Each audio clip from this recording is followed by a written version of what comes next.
본 방송에서 제공하는 투자 정보는 투자 판단에 대한 조언입니다. 방송에서 제공하는 주식의 가치, 가격 상승 및 하락에 대해서는 방송사에서 보장하지 않습니다. 실시간 정보 브리핑입니다. 첫 번째 소식입니다. 뉴욕 증시가 빅스텝 금리 인하를 결국 긍정적으로 소화하면서 상승 마감한 가운데 국내 증시가 상승세를 보이고 있습니다.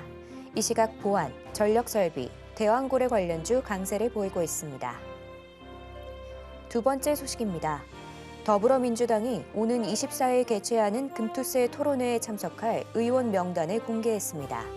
모든 과정은 유튜브를 통해 생중계되며 추후 당론을 결정할 방침입니다. 세 번째 소식입니다. 대왕고래 전략개발회의가 오는 25일 개최됩니다. 12월 첫 시추를 앞두고 방향성을 구체화하는 동시에 해외 투자에 대한 논의를 할 것으로 보입니다. 관련주들 살펴보시기 바랍니다. 마지막 소식입니다. 국내 플랫폼 업체들이 잇따라 화장품 경쟁에 뛰어들고 있습니다.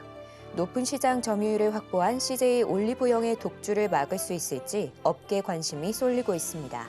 더 많은 이슈들은 본 방송에서 확인하시길 바랍니다.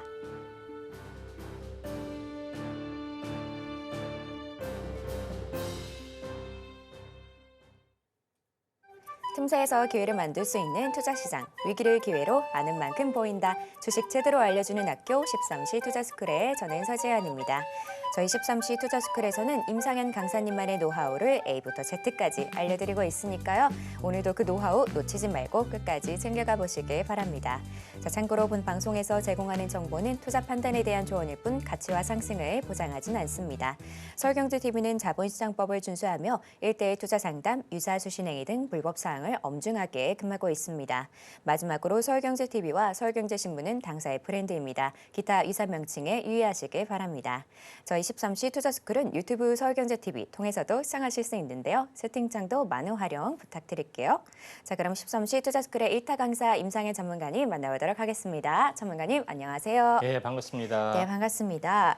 전문가님, 어제 미국장 그래도 빅스텝의 금리 인하를 어느 정도 긍정적으로 소화하면서 상승세 나아졌는데요. 오늘 국내 시장 바톤 잘 이어받아서 상승세 나아지고 있습니다. 전문가님은 오늘 시장 어떻게 보실까요?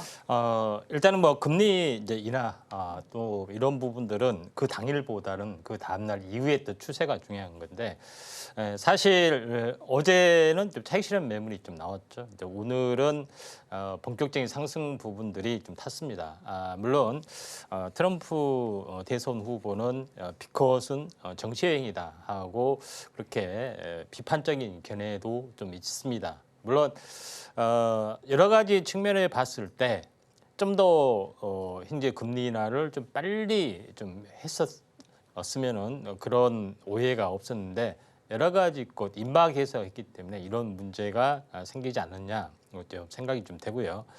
자, 그런 관점에서 이제 시장의 흐름들을 보실 필요가 있는데 일단 우연의 일치일 수도 있고 또 이런 여러 가지 것들이 이제 데이터들에 종합되는 이제 최종 결과가 보통 이제 3분기에 결정이 되는 경우가 상당히 많이 있습니다. 상반기의 데이터를 보기 때문에 이걸 두고서 약간 설왕설래하지만은 우연의 일치로 일단은 봅니다. 물론 약간 의도가 있을 수도 있고요. 또 제 개인적으로는 그런 것 때문에 이제 비컷에 대한 것 때문에 50pp 가능성을 굉장히 높게 봤습니다. 자, 1차적으로 이제 다우존스 했던 차트의 모습을 잠깐 보시면은 전체 이제 시장의 흐름들 보시면은 완벽하게 이 고점을 넘어가는 부분들이 좀 생겨났죠. 그래서 한번 크게 상승했다가 조정을 보이고 그 다음에 이때 이제 충격이 상당히 컸죠. 수직 급락을 좀 했기 때문에. 반전이 좀 일어난 부분들이 21선 회복이 되면 반전이 일어납니다.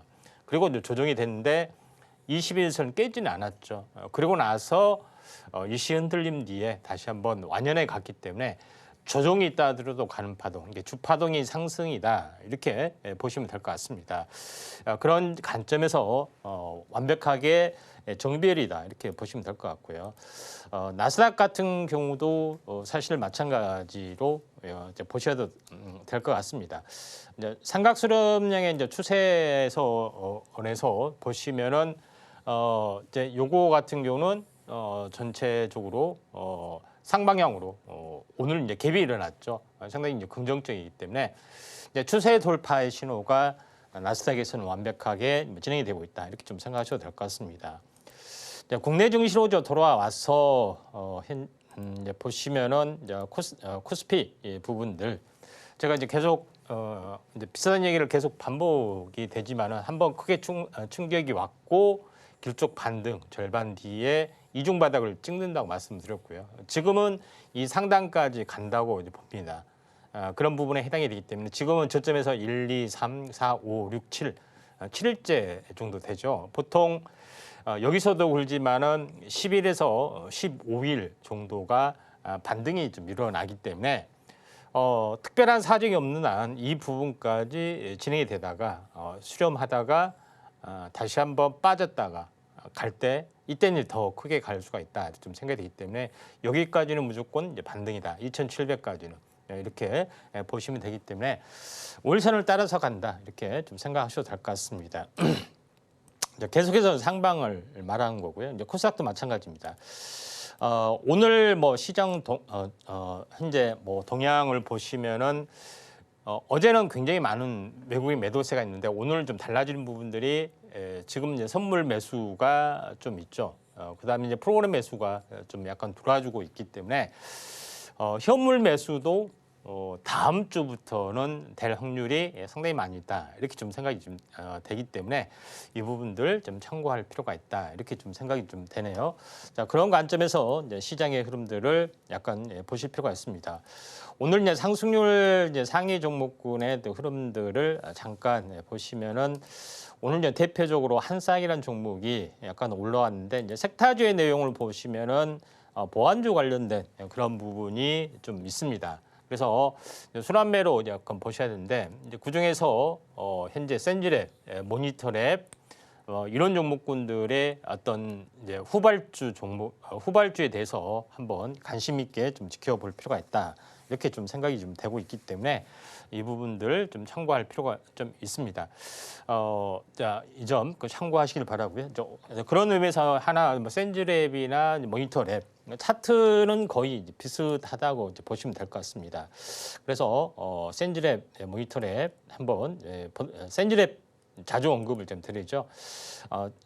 일단은 딥페이크 기술을 최초로 상용화를 좀 하는 부분이 이슈가 있기 때문에 지금은 이제 삼각 수렴형 형태에서 위로 이제 올라가는 어떤 방향성이 이제 구체적으로 드러난다. 이렇게 좀 생각하셔도 될 것 같습니다. 그런 관점에서 센즈랩을 약간 보실 필요가 있다. 이렇게 좀 생각이 좀 되고요. 그다음에 나머지 종목에 대해서 한번 계속해서 좀 살펴보도록 하겠습니다.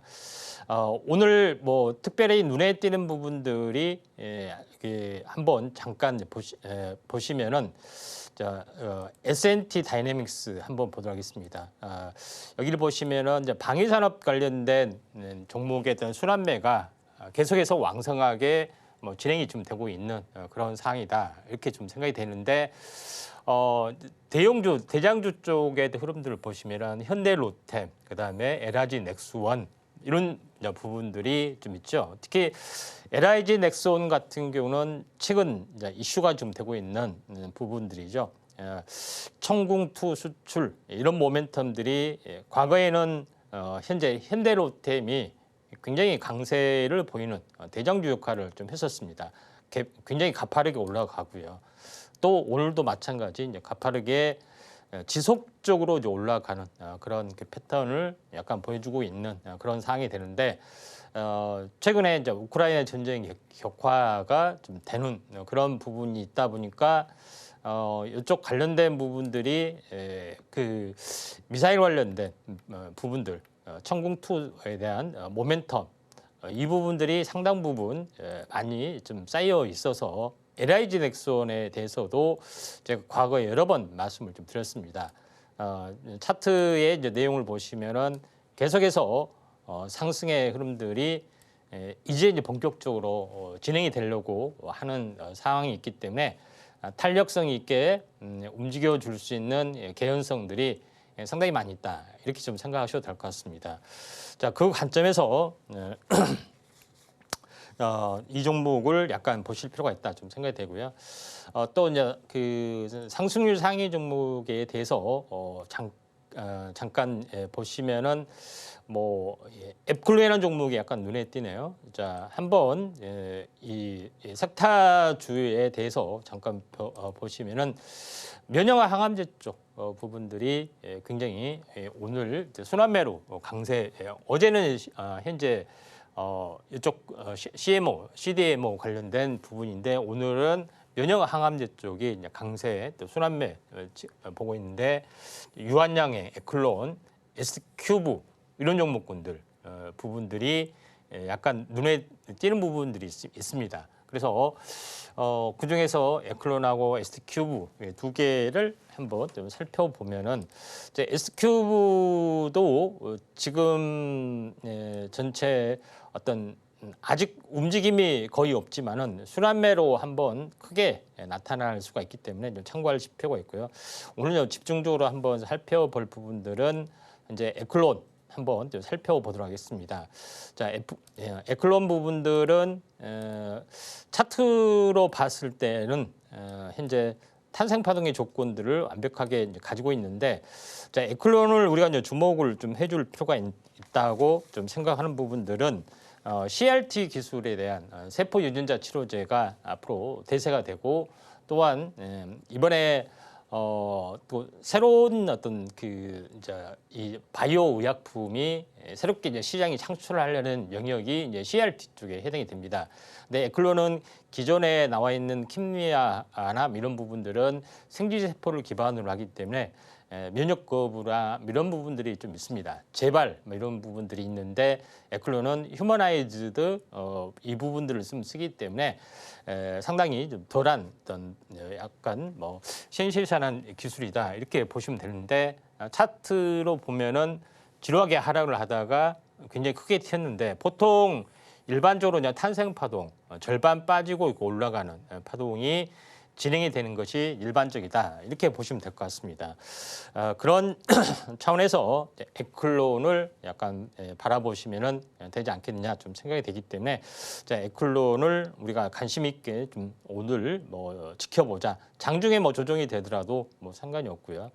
자, 그런 관점에서 약간 보실 필요가 있다 좀 생각이 되고요. 또 하나 이제 부분들은 금형이라는 종목이 약간 올라와주고 있네요. 일단은 오늘 호재 뉴스가 나와줬죠.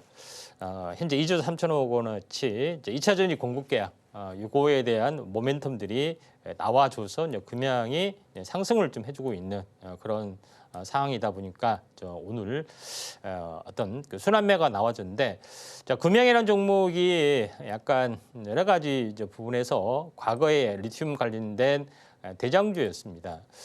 보시다시피 1,500원짜리가 15만 원이 됐죠.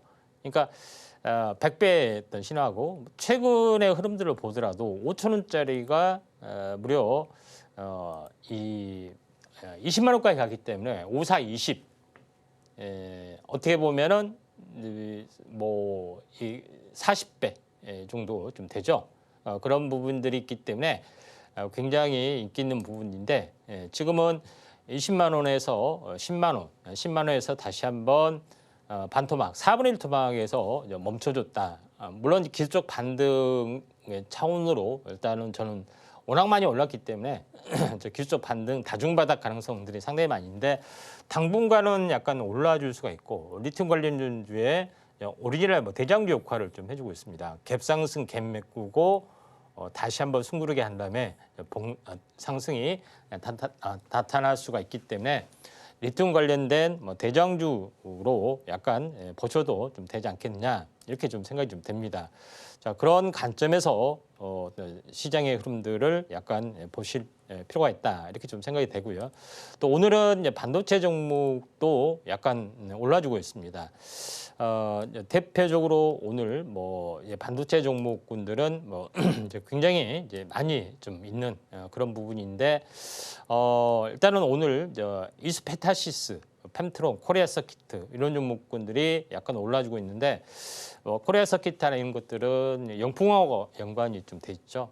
영풍 관련 고려아연 쪽 뭐 이쪽하고 연관이 되는데 그 중에서 이수페타시스는 현재 좀 다른 상황이죠. 이제 AI 쪽에 이제 PCB 다층 기판을 좀 생산하는 부분이기 때문에 약간 뭐 대장주 역할을 좀 해주고 있는 상황입니다. 고점에서 크게 급락해서 쌍바닥을 찍고 21선을 약간 터닝을 좀 해주고 약간 올라가는 부분들이 없지 않아 있다 이렇게 좀 생각이 되고 있기 때문에 지금의 어떤 흐름에서는 상당히 어떻게 보면 순환매로 반도체에 대한 순환매, 과거의 대장주가 다시 한번 복귀되지 않느냐 좀 생각이 돼서 이제 반도체가 완벽하게 이제 터닝이 이제 서서히 좀 진행이 되고 있다 이렇게 좀 생각하셔도 될 것 같습니다. 네, 오늘은 양시장 모두 빨간불 켜주고 있는데요. 다만 불안정한 시장이 이어지면서 외국인의 수급을 좀 체크하시면 좋을 것 같습니다. 오늘은 전력 설비를 기준으로 많은 섹터들이 상승 중이니까요. 투자에 참고하시면 좋을 것 같습니다. 자, 이렇게 시장 상황 살펴봤는데요. 이렇게 어려운 상황 속에서 나도 제대로 된 전략 세우고 싶다 하는 분들은 임상의 전문가님과 공부해 보시길 바랍니다. 그럼 저희는 본격적으로 1교시 수업 시작해 보도록 하겠습니다.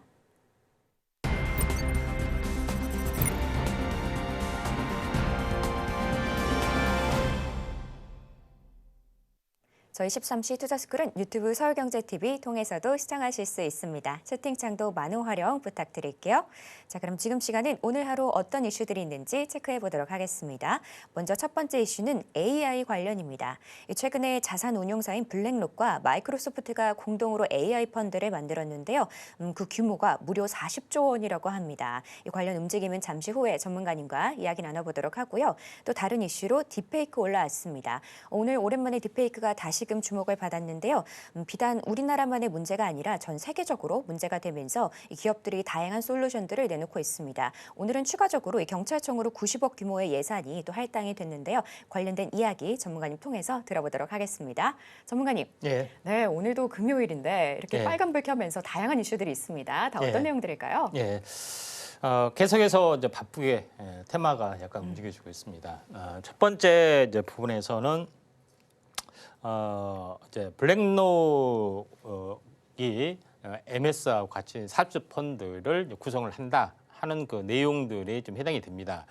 여기를 보시면은 펀드 조성 후 채권 발행을 통해서 외부 자본까지 조달할 경우 약 133조에 달할 수도 있다.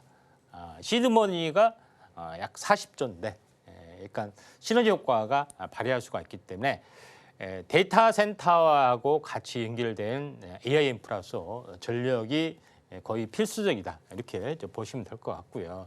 특히 미국의 데이터 센터가 상당히 많이 집중이 돼 있는데 미국의 이제 전력 설비라는 게 보통 30년, 40년 전에 노후화된 설비가 주로 이루어지기 때문에 전면 재교체를 좀 해야 되지 않느냐 좀 생각이 듭니다.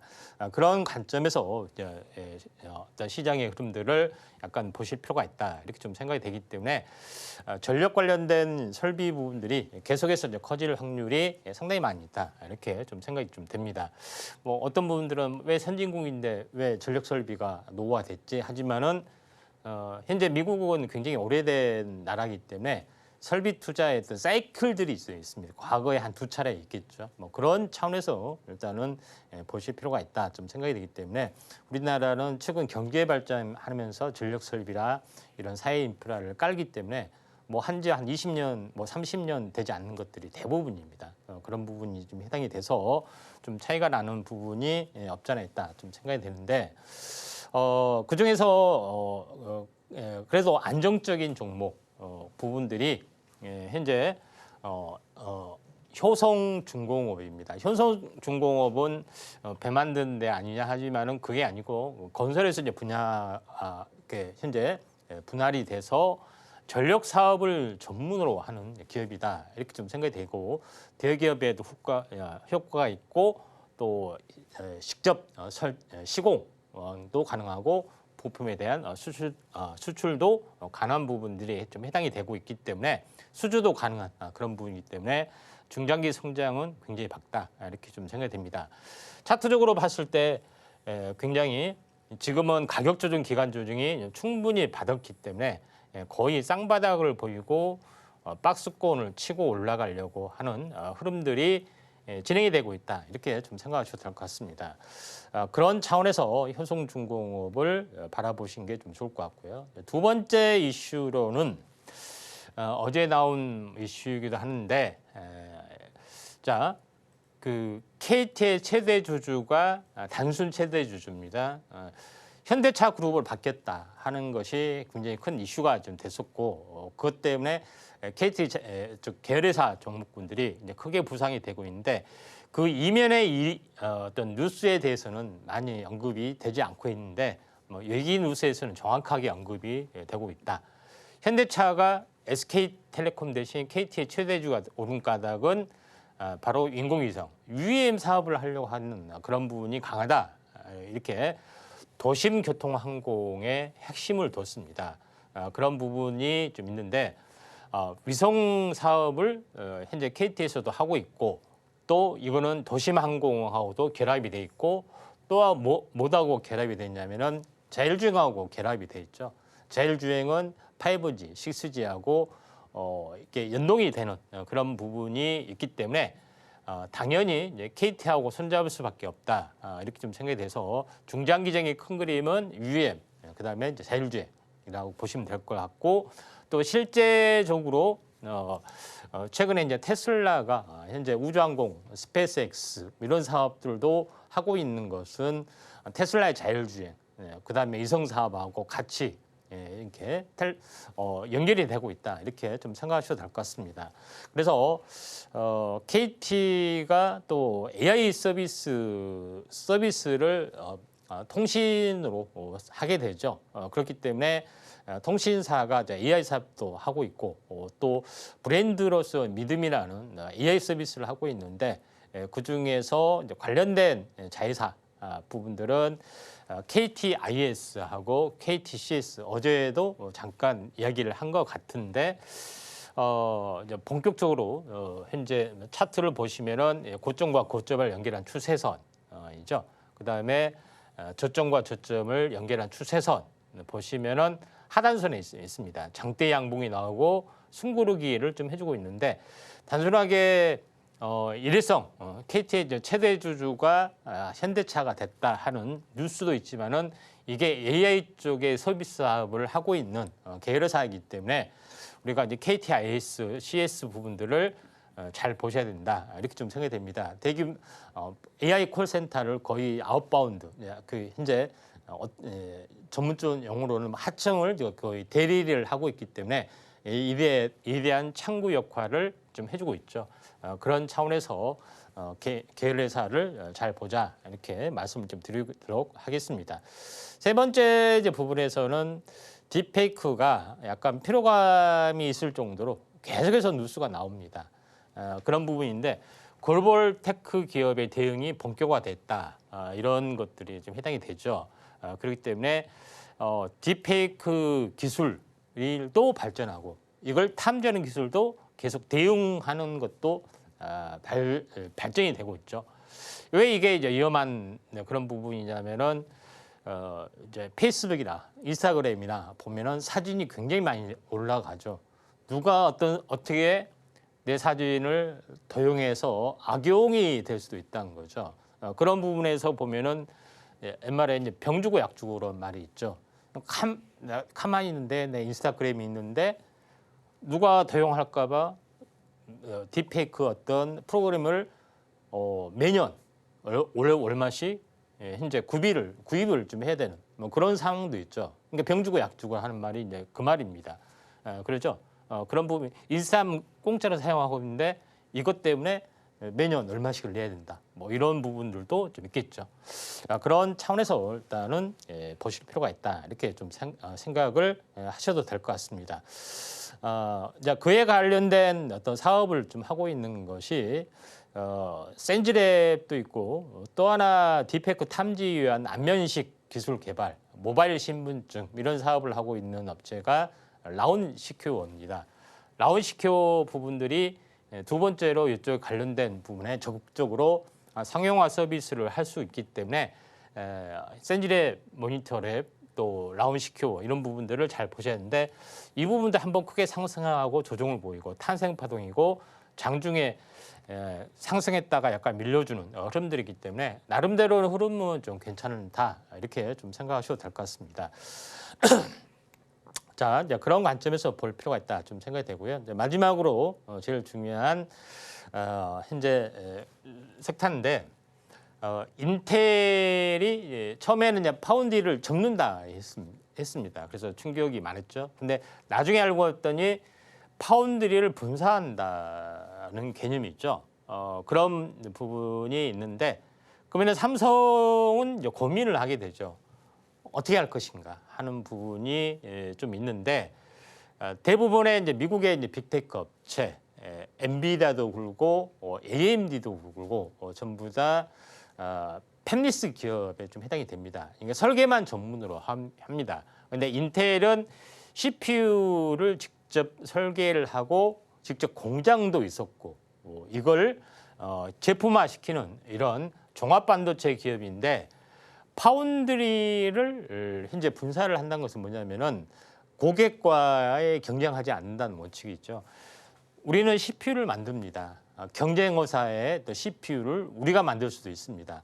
또 GPU를 우리가 만들 수도 있고 또 AI 반도체 우리가 만들 수 있으면은 그 설계도가 CPU의 기술로 그대로 녹아 떨어지기 때문에 꺼려야 한다는 겁니다. 기술 노출을. 그래서 분사를 하게 되는 거죠. 삼성전자도 마찬가지죠. 종합 반도체 기업이지만은 이런 것 때문에 그래서 TSMC는 유일하게 이제 파운드리만 전문으로 좀 하는 부분들이 있죠. 그래서 모두 다 믿고 기술 유출은 안 되겠구나 하면서 모든 기업들이 이렇게 진행이 된다는 거죠. 그런 관점에서 약간 볼 필요가 있다 좀 생각이 되는데 엔비디아가 TFC 말고 다른 기업이 있습니다. 우리 그 기업한테 넘기겠습니다 하는데 다 삼성일 줄 알았더니 설마 인텔 파운드리 이렇게 의심을 하죠. 나중에는 PIM, HBM, PIM 경쟁이 되면은 HBM하고 삼성은 경쟁 관계가 좀 될 수도 있습니다. 이런 부분이 있기 때문에 삼성의 턴키 전략이 통할 것인지 아니면은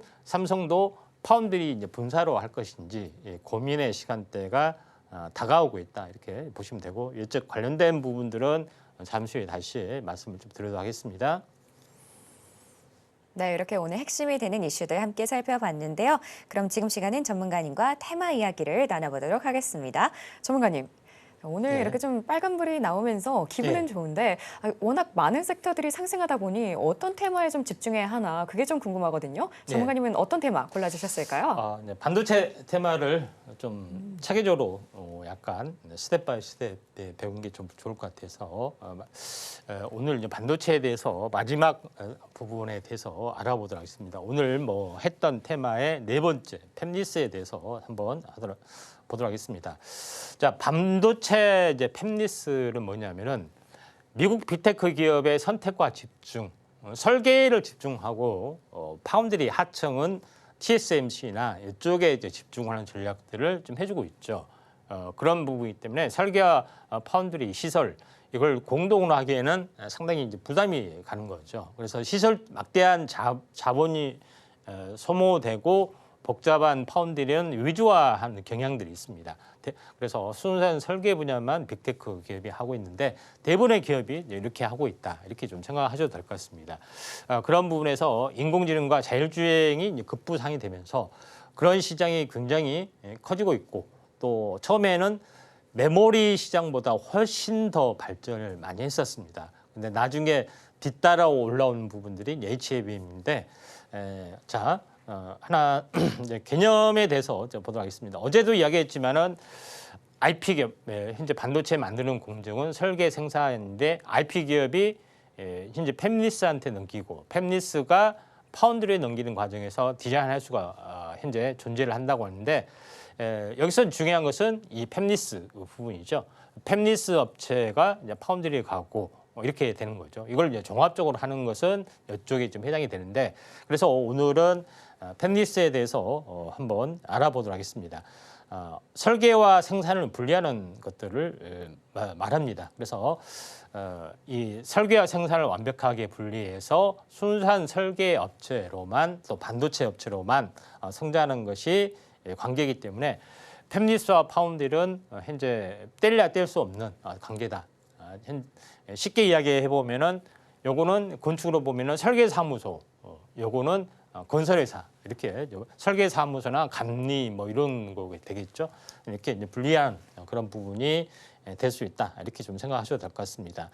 그래서 반도체 팹리스의 어떤 산업의 태동 전체 큰 흐름을 보시면은 처음에 이제 종합 반도체에서부터 모든 기업들이 이제 출발을 했죠. 모든 기업들이 인텔이나 AMD나 퀄컴 뭐 이런 모든 브로드컴, 미디어 많은 부분들이 이제 성장을 했지만은 팹리스로 쪽 그러니까 기업에 대한 어떤 파운드리가 워낙 현재 투자가 많이 되기 때문에 이쪽에 팹리스로만 이렇게 전환이 되는 업체가 상당히 많이 존재합니다. 뭐 텔렙치스나 우리나라 같은 경우는 뭐 LX세미콘, 그다음에 어부 반도체, 뭐 현재 AD 테크놀로지 많은 업체들이 팹리스로 전환을 좀 해주고 있다 이렇게 이제 보시면 될 것 같습니다.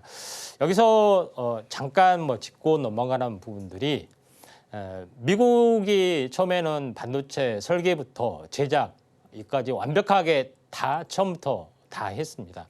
요거는 알다시피 그래서 이제 실리콘밸리는 반도체를 설계, 제조, 생산까지 완벽하게 했던 태동에 좀 해당이 되는데 왜 제가 이제 요걸 보시면은 그 이야기를 하냐면은 간단히 이야기하냐면은 실리콘밸리가 있는 지역이 이제 샌프란시스코였었고 샌프란시스코가 과거에는 어떻게 보면은 어떤 황금랠리 다시 말해서 캘리포니아 골드러시의 주인공의 지역입니다. 그 아래 지역이 샌프란시스코고 100년이 지난 뒤에 바로 실리콘밸리의 역사가 다시 한번 시작이 되죠. 사금을 채취하는 역사가 현재 모래에서 실리콘을 채취하는 역사로 100년 주기로 이제 반복이 좀 되고 있다. 이런 부분에서 잠깐 말씀을 드립니다. 그래서 캘리포니아 안에 샌프란시스코 또 금문교 잘 알죠. 여기에 모든 실리콘밸리 업체들이 이주를 하면서 시작이 됐는데 여기서 제일 중요한 것은 파운드리 외주 생산을 설계와 생산을 분리하기 시작을 했죠. 그런 부분에서 진행이 됐는데 실리콘밸리가 1950년부터 계속해서 반도체가 태동이 되면서 지금까지 현재 일으켜 왔던 그런 역사가 있습니다. 근데 제일 중요한 것은 설계와 어떻게 보면은 제조를 분리를 좀 했던 그런 부분인데 지금 왜 반도체 전쟁이 굉장히 격화가 될 수밖에 없느냐 하는 것은 과거에 이제 미일 반도체 전쟁, 이 반도체 패권이 넘어갔던 시기를 잠깐 보시면 됩니다. 지금 어떻게 보면은 지금 이 상황에서 일본이 현재 미국을 추월하는 단계가 90년대 단계에 좀 해당이 되죠. 그런 부분이 있다가 현재 어떻게 보면은 이때 현재 꺾이는 반도체 규제 때문에 꺾여 나가는 그런 흐름들을 약간 볼 수가 있다 좀 생각이 돼서 그 반사 효과로 한국이 반도체의 주도권을 쥐게 됐다. 또 대만도 급부상이 되고 있다. 이렇게 좀 생각하셔도 될 것 같습니다. 자, 그런 관점에서 시장의 흐름들을 보실 필요가 있는데 크게 보시면은 이런 모습이 좀 해당이 되죠. 그래서 일본이 반도체가 급격히 꺾여지고 있고 한국이 치고 올라가는 모습이 있기 때문에 한국과 일본이 전혀 반대로 바뀌었죠. 다시 말해서 일본은 반도체 제조를 완전히 꺾이고 그냥 서부장 기업으로만 존재를 하고 한국하고 이제 대만하고는 종합반도체 기업으로 이제 부상이 되고 미국은 순수하게 팹리스 기업으로만 현재 지배력을 가지고 있다. 이렇게 좀 생각하셔도 될 것 같습니다. 그래서 지금 미중 반도체 패권이 좀 일어나고 있는 부분들은 바로 이제 이런 이유입니다. 그래서 가장 이제 큰 핵심들은 반도체 공급망을 이제 재편하려는 그런 부분들을 약간 보여주고 있는데 미국에서 팹리스, 팹리스 이게 설계만 하는 겁니다. 일본에서 소부장, 그리고 대만과 한국에서 조립 생산을 하고 현재 반도체를 만들고 조립 생산은 어디서 하느냐?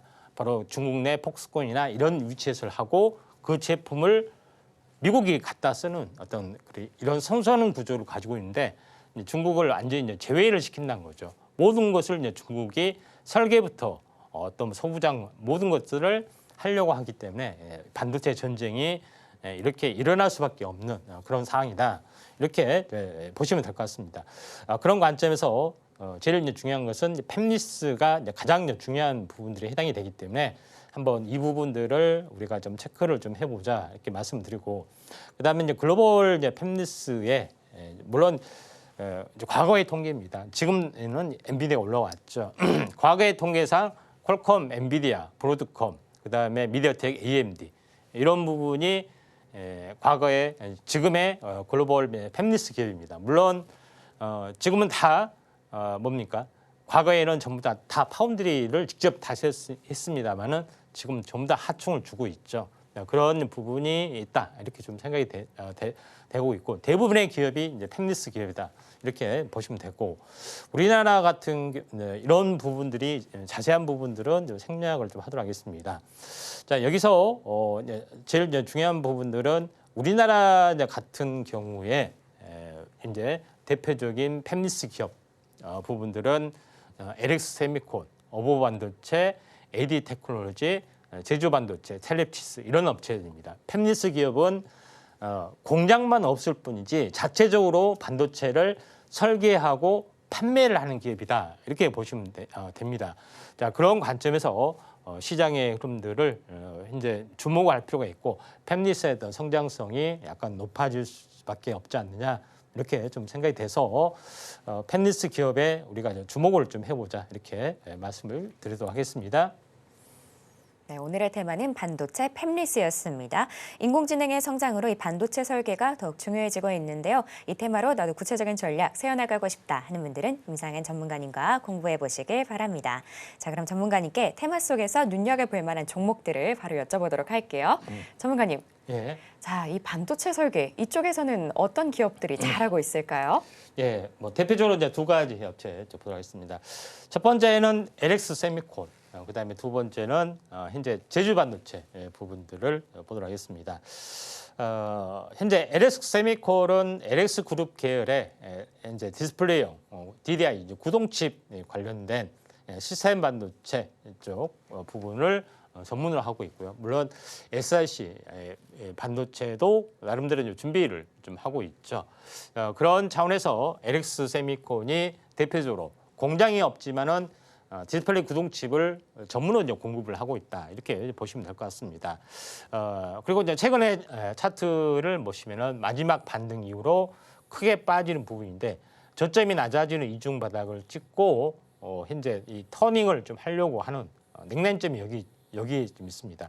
이런 움직임을 약간 보여주려고 하기 때문에 LX 세미콘이 한번 주목을 해보자 이렇게 말씀을 드리도록 하겠습니다.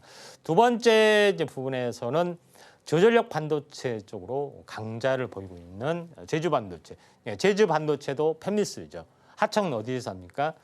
현재 대만 현재 업체에서 좀 하죠. TSMC는 규모가 크기 때문에 그보다 적은 규모의 업체에 맡기고 있습니다. 자, 모바일용 메모리 반도체에 대한 설계 전문, 저전력 반도체 이 부분들도 있습니다. 다만 지금은 38,000에서 오랫동안 장기적으로 침체를 하고 거의 한 4분의 1 토막이 났습니다. 저점이 낮아지는 쌍바닥 찍고 기간 삼각 수렴형 후에 이렇게 올라와 주려고 하고 있기 때문에 제주 반도체 두 개를 한번 잘 지켜보자 이렇게 말씀을 드리도록 하겠습니다. 네, 오늘도 두 종목 잘 골라주셨는데요. 먼저 LX 세미콘은 상반기 매출도 성장하면서 긍정적인 전망을 보여줬습니다. 다음 제주반도체도 이 모바일 기기의 메모리 반도체 전문인데요. 이 두 종목 다 눈여겨보시면 좋을 것 같습니다. 그렇다면 전문가님께 이제는 대망의 원픽 종목을 바로 여쭤보도록 할게요.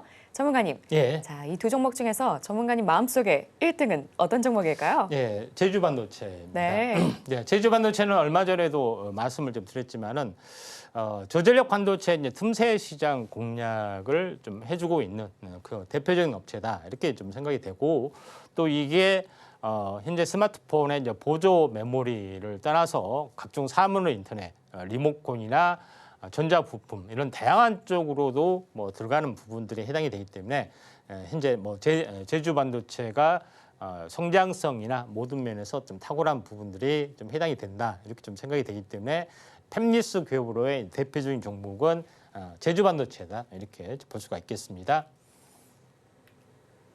네, 전문가님의 원픽 종목은 제주 반도체였습니다. 이 다양한 저전력 메모리 반도체를 생산하고 있으니까요. 눈여겨보시면 좋을 것 같습니다. 자, 그럼 지금 시간은 여러분이 가장 궁금해하실 시간인데요. 바로 오늘의 머니 종목 시간입니다. 자, 전문가님, 오늘은 예. 어떤 종목 준비해 주셨을까요? 네, 팹리스 기업 중에 뭐 하나입니다. 텔렙치스라고 합니다. 그래서 텔렙치스에 대해서 잠깐 보면은 자동차용 현재 반도체 칩 개념이고요. 이름에서 이제 텔렙치스라고 느껴지면은 텔레비전 플러스 칩이구나. 이름에서 약간 포스가 있죠. 그래서 디스플레이 관련된 부분한 것을 알 수가 있다. 이렇게 좀 생각이 되는데 차량용 인포테인먼트 팹리스 기업의 대표적이다. 이렇게 좀 생각이 됩니다. 주요 만드는 제품의 칩은 디지털 클러스터, 앞에 디지털 계기판, 이 화면, 헤드업 현재 디스플레이, 그 다음에 이쪽 관련된 부분들, 서라운드 뷰, 현재 모니터를 할 수 있는 카메라 쪽 관련된 부분들을 좀 해주고 있다 이렇게 좀 생각이 되는데 가장 핵심적인 부분들은 현재 앞에 이제 디스플레이, 인포테인먼트라고 하죠. 요거 이제 통합 칩셋, 돌핀 플러스라는 시리즈 제품이 인기가 있습니다. 또 이것과 연동이 된 아다스용 AI 반도체 개발을 계속해서 융복합적으로 이제 진행을 하고 있기 때문에 성장성이 약간 높아질 확률이 많다 이렇게 보시면 됩니다. 디지털 계기판이라고 했죠. 이제 요걸 보시면은 이제 요거를 말합니다. 요거 자동차 안에 내장이 돼 있죠. 예전에는 아날로그식으로 돼 있는데 지금은 디지털로 다 바뀐 지 오래됐고 이걸 실제 노트북에서 이제 구현하는 것들이 해당이 됩니다. 이렇게 이제 구현을 하는 이걸 구현을 할 수 있게끔 하는 칩이다 이렇게 보시면 됩니다. 어제 이야기했던 현재 칩셋 미디어하고도 같이 연동이 되겠죠. 당연히 그 칩도 장착이 되고 이 칩도 장착이 되고 다만 요거는 디지털 계기판을 구동할 수 있는 어플리케이션이다 이렇게 보시면 될 것 같습니다. 자, 그런 관점에서 볼 필요가 있다 좀 생각이 되고 또 하나의 어떤 그 칩 생산은 헤드업 디스플레이. 그러니까 현재 차 유리창 앞쪽에 디스플레이가 할 수 있는 그런 어떤 기능을 할 수 있는 디스플레이 칩 제네시스에 탑재가 됐는데 이것도 생산을 좀 해주고 있다 이렇게 좀 생각하셔도 될 것 같습니다. 그다음에 이제 세 번째 부분에서는 서라운드 뷰 모니터링. 실제 뭐 제품 장착 내가 가고 있는데 마치 위에서 사물을 인식하는 것처럼 이렇게 보이는 것들이 서라운드 뷰 모니터링이 이제 탑재가 되면은 이런 모습이 보이기도 합니다. 사방을 비추는 부분들이 해당이 되죠. 자, 그런 부분이 좀 있고요. 또 마지막으로 제일 중요한 것은 이것 디스플레이와 연동이 돼서 자율주행하고 연동이 하는 엔돌핀이라는 제품으로 거의 통합이 되게 하는 그런 부분들이 좀 있습니다. 그래서 텔렙치스는 아다스용 돌핀 시리즈로 상당히 유명하죠. 그래서 이것이 이제 대표적인 어떤 부분이다 이렇게 좀 생각하셔도 될 것 같습니다. 그래서 여러 가지 부분들이 있지만은 가장 핵심적인 부분들은 현재 돌핀 시리즈의 현재 아다스용 칩을 계속해서 전문으로 생산하고 이걸 계속해서 업그레이드를 좀 해주고 있다. 이렇게 좀 생각하셔도 될 것 같습니다. 그래서 디스플레이 쪽하고 제일주행하고 칩을 연동을 시키는 제일주행 칩하고 연동을 시키는 부분들이 상당하게 강한 부분들이 있기 때문에 이런 결국은 뭐냐면은 현재 HMI에서 휴먼과 머신의 인터페이스는 다 어디서 설계됐냐? 이 디지털 기계판을 통해서 어떻게 상호 교환을 하게 되죠. 결국은 디스플레이를 잡고 있는 현재 텔레칩스하고 자율주행하고 같이 연동이 되게끔 하는 부분들이 상당 부분 강하기 때문에 돌핀이라는 제품이 단순한 인포테인먼트에 대한 어떤 어플리케이션뿐만 아니라 자율주행 칩하고 연동이 되게끔 할 수 있는 그런 부분이 상당 부분 강점으로 부상이 되고 있다. 이렇게 좀 생각이 돼 있어 텔레칩스의 가능성이 상당히 많이 있다. 텔레칩스는 그거 하나만 가지고도 구동이 안 되죠. 칩셋 미디어도 해야 되고 또 텔레칩스가 구현하기 위해서 또 다른 어떤 IP 업체 또는 디자인 하우스 업체하고 제휴를 해서 좀 하는 것들이 복잡하게 연결돼 있지만은 핵심적인 것들은 이 내용이다. 이렇게 보시면 될 것 같습니다. 자, 그런 관점에서 볼 필요가 있고 또 새로운 모듈의 신산업은 단일 보드 컴퓨터로 해서 하나의 보드만 가지고 모든 컴퓨터의 어떤 효능을 다 담는 그런 신사업도 지금 하고 있기 때문에 이에 대한 어떤 성장성도 무시할 수 없다. 이렇게 보시면 될 것 같습니다. 자, 그런 부분이 좀 있다 좀 생각이 되고요. 차트를 보면서 약간 말씀을 좀 드려가겠습니다. 차트로 이제 보시면은 이 과거에 이제 38,000짜리가 지루하게 하락을 해서 마지막 투매가 일어나고 저점이 낮은 쌍바닥으로 보이고 이제 21선 돌파하고 터닝이 좀 일어나려는 그런 흐름들이 있기 때문에 여기를 보시면은 16,000원까지 뭐 이 부분까지는 충분히 올라와 줄 수 있는 그런 상황이 되는 거죠. 그래서 지금 손절가 부분들은 현재 12,000원 정도 좀 되고요. 그 다음에 대략 목표가는 16,000원 정도가 15,000원 정도 좀 되지 않겠냐 좀 생각에 대해서 볼 필요가 있고 눌림목 다음에 한 번 더 올라갈 수 있는 여력이 좀 있기 때문에 이 부분들 좀 참고하시기 바랍니다. 네, 이렇게 오늘의 머니 살펴봤는데요. 이 종목으로 구체적인 전략 세워나가고 싶다 하는 분들은 임상현 전문가님과 함께 공부해 보시길 바랍니다. 그럼 저희가 내용들 좀 더 보기 쉽게 화면으로 보여드릴게요.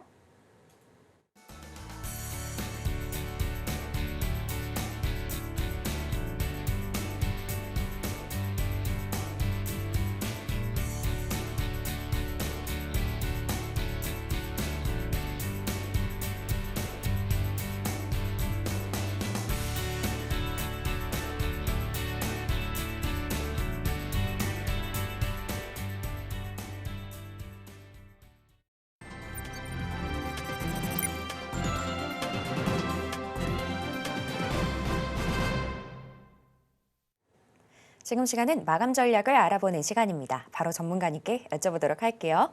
전문가님, 예. 그래도 오늘은 예상외로 이렇게 좀 빨간불을 켜주면서 장 흐름은 좋은데요. 그럼에도 왠지 저희가 아주 안도할 수는 없는 좀 경기 침체에 대한 우려감이 살짝 있는 그런 시장인 것 같거든요. 예. 전문가님은 전략 어떻게 보실까요? 예, 뭐 사실 앞 시간에도 얘기했지만은 2,700까지는 반등이 될 수 있고 또 재료적인 측면에서 이제 금리 인하에 대한 어떤 후폭풍, 그러니까 당일이 아니라 당일 이후의 방향성이 중요하다겠죠. 미국 시장이 확실히 좀 돌아섰기 때문에 우리나라 시장도 후행적으로 좀 따라갈 수가 있다. 그래서 이번은 연휴하고 끼는 부분이기 때문에 본격적인 효과는 나타나지 않고 다음 주 5일 연속 거래가 되는 시점이기 때문에 그때 나타날 수가 있다. 좀 생각이 돼서 이때 한번 잘 지켜보고 상방향 가능성을 두고 현재 마지막에 반도체가 돌아가는 흐름들에 주목을 좀 해보자 이렇게 말씀을 드리도록 하겠습니다. 네, 이렇게 전략까지 함께 챙겨드렸습니다. 오늘 준비한 내용들 모두 만나봤는데요. 끝으로 오늘 핵심 만나보고 올게요.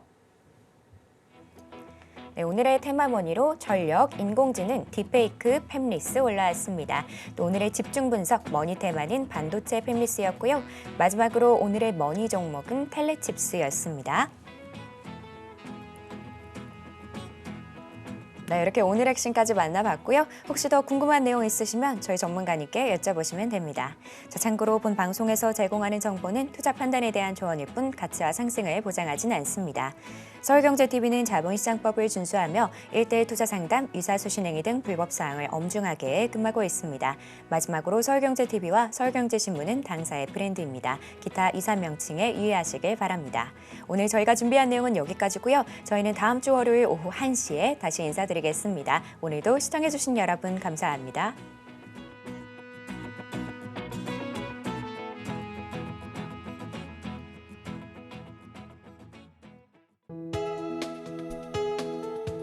본 방송에서 제공하는 투자 정보는 투자 판단에 대한 조언입니다.